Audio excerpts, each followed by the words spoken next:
Hi, Robert Kiyosaki, and I'm going to give you a preview of an upcoming Rich Dad radio show.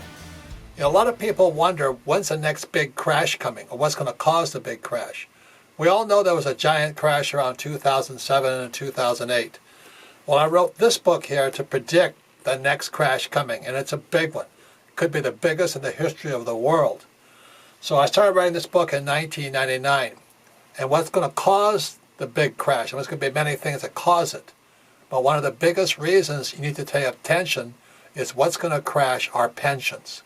All these people with public pensions, from the government, the school teachers, firefighters, firemen, and all this, their pensions are in serious trouble today.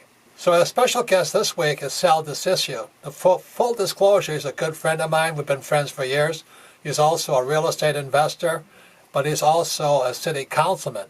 And he's going to be talking about how these city managers, people who manage our funds, rip off the teachers, firemen, and firefighters.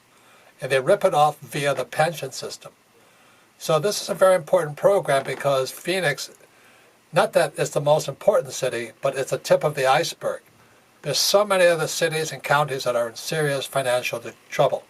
So this is my friend DiCiccio. Watch for him on the next upcoming Rich Dad radio show. Because if you want to know where the next crash is going to come from, it'll probably come from pensions for public employees. Stay tuned to the Rich Dad radio program. Thank you.